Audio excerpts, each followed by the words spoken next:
cuadro de situación que hoy está manejando ANSAFE frente a estos reclamos y cuál es la respuesta de la provincia. Ajá. Bueno, mira, de hecho, como bien vos decís, nosotros a principio de año, cuando empezaron las negociaciones paritarias, la provincia hace un ofrecimiento claramente insuficiente.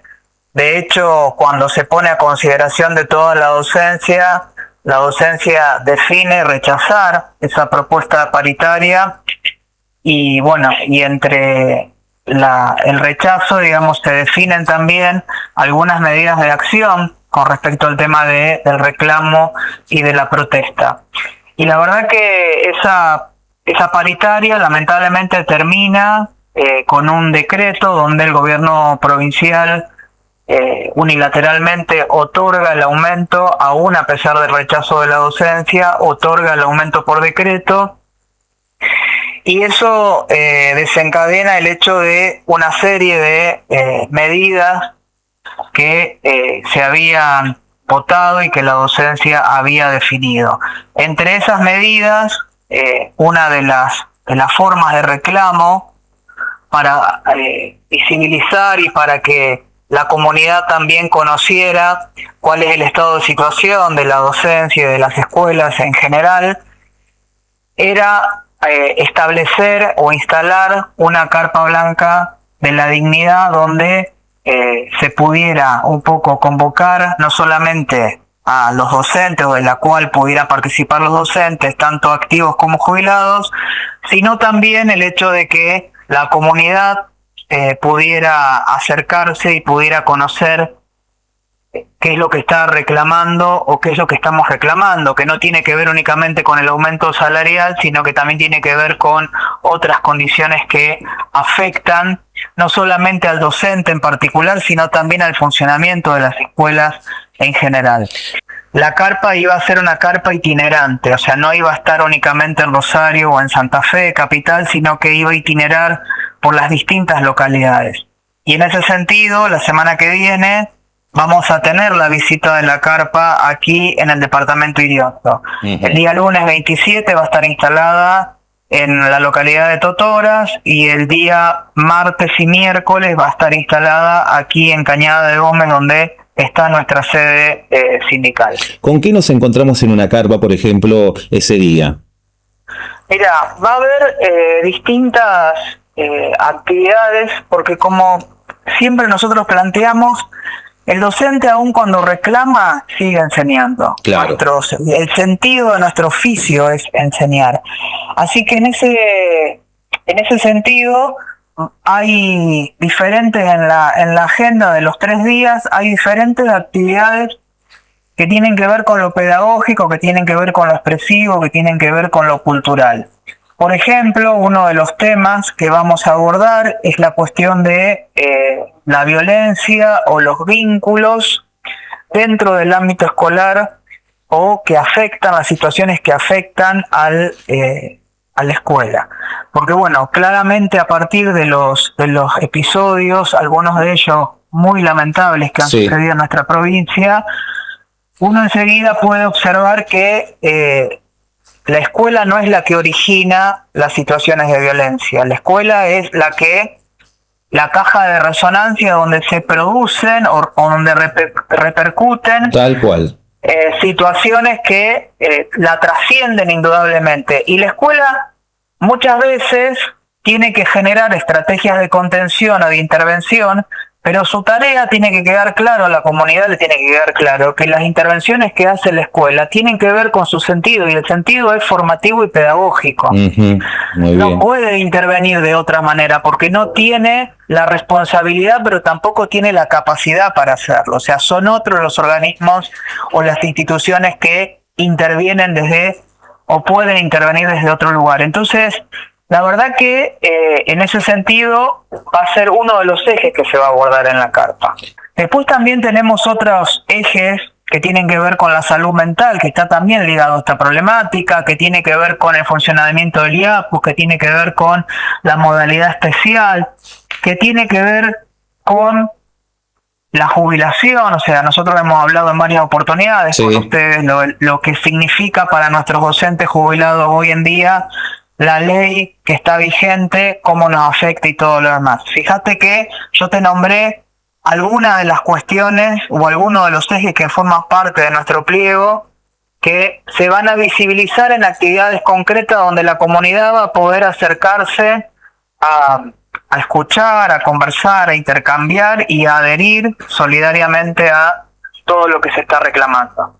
Y hay uno en puntual que tiene que ver con el costo de la vida, ¿no? Y sobre todo lo que tiene que ver con la inflación. Está muy marcado hoy por hoy. O sea, seguimos quedando detrás de lo que es el número concreto, ¿no? El salario por detrás de los precios. Si vamos a estrictamente lo salarial, hay dos cuestiones que tienen que quedar muy claras. Por un lado, que nosotros tenemos en este momento salarios por debajo de la línea de pobreza. Tenemos gran parte de la docencia que está por debajo, con un salario que está por debajo de la línea de la pobreza. Claro. Eso hace que por ahí, digamos, las comunidades quizás no lo terminan de percibir. O sea, este hecho afecta a que el docente esté trabajando en más de un cargo o en otro trabajo, informal o formal, porque no es que no llega a fin de mes, no llega al día 15. Sí. Entonces, eso coloca en esta polaridad de actividades remunerativas. Y es una cadena como le afecta a cualquier otro trabajador o cualquier otro trabajador. O sea, cuando vos llegás a un punto de que estás con un salario por debajo de la línea de pobreza y tenés que empezar a elegir qué pagás y qué no, Sí. por ejemplo, tenemos docentes que obviamente hay impuestos que a lo mejor o tasas que no se pagan, la tasa por ejemplo municipal o algunos otros compromisos, cuestiones con las tarjetas de crédito y todo lo demás.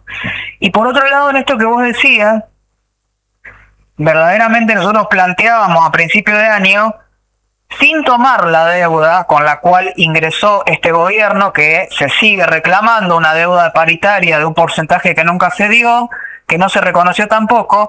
Si tomamos los índices inflacionarios desde el 2023 que asumió este gobierno provincial hasta ahora, nosotros a principio de año lo decíamos con claridad, comparás los aumentos con lo que efectivamente fue los índices oficiales medidos por organismos oficiales de la inflación, nosotros tenemos un desfasaje del 33%. A la hora de hacer un reclamo y hacer un paro, uno evalúa el hecho de que se le pueden descontar y también puede perder el presentismo. ¿Eso cómo se maneja dentro del entorno de la asamblea, ¿no? Porque calculo que cada uno debe exponer su situación y se evalúa también al momento de tomar una decisión concreta con respecto al reclamo en sí. Acá lo que tiene que quedar claro es que cuando la docencia define una medida de acción directa, es decir, cuando define un paro, no solamente se le descuenta el premio a la asistencia perfecta, sino que además se le descuenta el día, o sea, claro, el descuento es doble.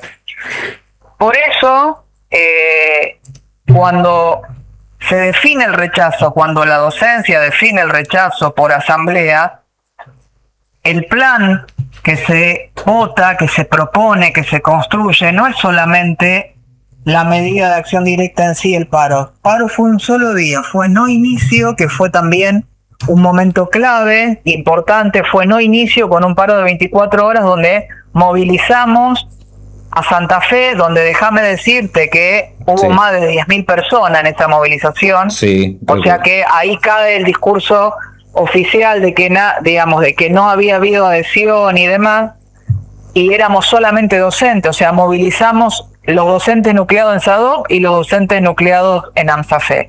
En esa plaza, ese 2 de marzo hubo más de 10.000 personas, o sea que la adhesión, aún a pesar de los descuentos, del doble descuento y todo lo demás, hubo un gran número de docentes en la provincia, más de un 70% que efectivamente y de hecho se adhirió al paro.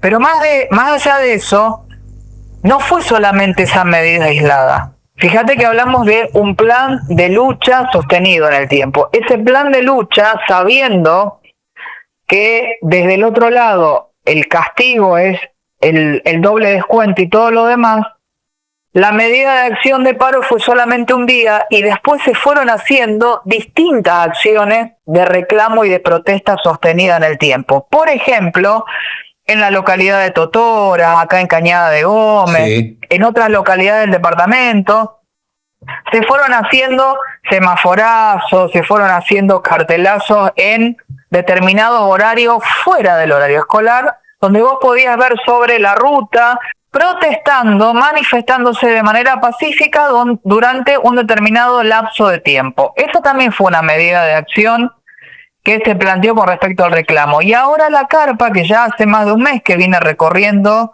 los distintos departamentos, también es una forma de reclamo y de protesta. O sea, durante todo este tiempo se vienen realizando medidas de protesta que no es solamente el paro y que siguen sosteniéndose en el tiempo, donde participan, si ustedes se fijan en las redes y demás, hay una gran participación de parte de la docencia. Recordanos nuevamente el arribo de la carpa para esta región, para este departamento.